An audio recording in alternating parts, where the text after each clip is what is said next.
Chapter 5. Richard. Richard Justin Montgomery was a quiet man. He never saw himself as outgoing or much for parties. So finding himself in the middle of a dance, next to a bonfire, surrounded by pretty girls all vying for his attention, was so out of the norm he began to wonder how he'd ended up there in the first place. Then his best pal, Stephen Cartwright, danced by with his own gaggle of girls, and Richard's memories snapped into place. This was all Steve's idea. Come to the bonfire dance, charm the local girls, and have a laugh. "How's it going, Richie?" Steve called as he twirled past. Before Richard could answer, Steve was already swallowed up by the music and firelight. Some of the girls around Richard were getting a little too familiar for his comfort, so he politely excused himself, claiming the need for fresh air. He stepped away from the fire, leaving behind the music and laughter. He hated these dances. He would have preferred a quiet evening in his cottage, but this was Steve's big night after all. Steve had bagged the dragon this time, so Richard had come to show support. He never expected to be dragged into the dance by a swarm of giggling girls. As he wandered further into the cool night air, Richard reflected on how much the village had changed since his childhood. When he and his parents arrived, he was just 5 years old. Back then, the village had been little more than 20 scattered homes nestled close to the forest and far from the larger towns. No school, no teacher. People came here to hide like his parents had. Richard never knew what scandal drove them out of town, but they left in a hurry and built their home from the ground up, hoping to become fruit sellers.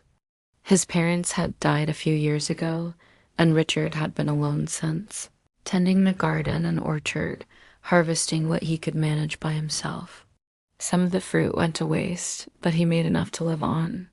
It was a quiet life, and he didn't complain. Now the village had grown to nearly 70 homes. Most were multi-generational households filling in the spaces between old homes and stretching the borders outward. Richard's house was still on the edge, past Old Man Cartwright's place. Cartwright wasn't related to Steve, despite the shared last name. No one claimed relation to Old Man Cartwright. The man had been notoriously mean, known for shooting at anyone who dared trespass. Crossing his property instead of going around shaved 15 minutes off the walk home, and as kids, Richard and his friends used to race across, seeing who could make it without getting shot at. Richard paused at the edge of the old property, remembering those reckless childhood days. His friend Jamie had been the only one to ever get hit.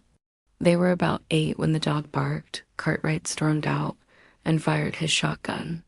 Jamie didn't even realize he'd been shot until they were across the lawn and laughing. Then Ryan saw the blood. Jamie nearly fainted. Steve and Richard made a chair with their arms to carry him, and Ryan ran for help. Jamie's parents raised hell, but it never stopped Cartwright from firing warning shots. Now only Richard and Steve remained in the village. Ryan and Jamie's families had long since moved to bigger towns for better opportunities.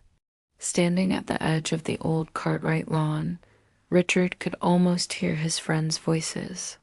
"What you say, Richie?" Steve asked. "Yeah, Richie, you up for a little race?" Jamie teased from the shadows of memory.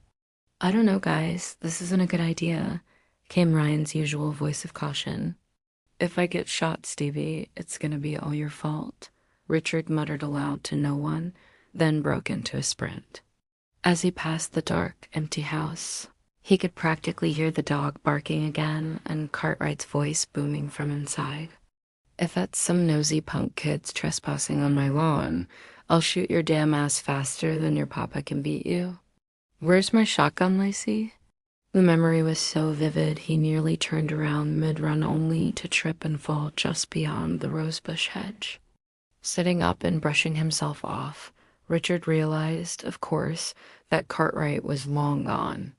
The old man had died the year before, and the house had sat empty ever since. Just echoes of a childhood thrill. Then he looked down. He had tripped over something, or rather someone. A girl lay unconscious between the rose bushes. Richard leaned over. She was breathing, but unresponsive. Not knowing what else to do, he picked her up and carried her home. Once there, he laid her on the couch and lit a fire. In the warm light, he could see a deep gash on her forehead. Dirt streaked across her face and scrapes all over her arms and legs. Her dress was torn and mud-caked. He didn't recognize her. She definitely wasn't from the village. He covered her with a blanket and fetched a bowl of water and a cloth. When he returned, she had rolled onto her side, clutching the blanket. It was a good sign. He gently cleaned the wound on her head, then her face and arms, taking care not to wake her. After bandaging the gash, Richard sat on the floor beside her, staring. Who was she? How had she ended up in a hedge on the outskirts of town? Eventually, the fatigue caught up with him. Not wanting her to wake alone, he lay down on the floor near the couch and drifted into sleep.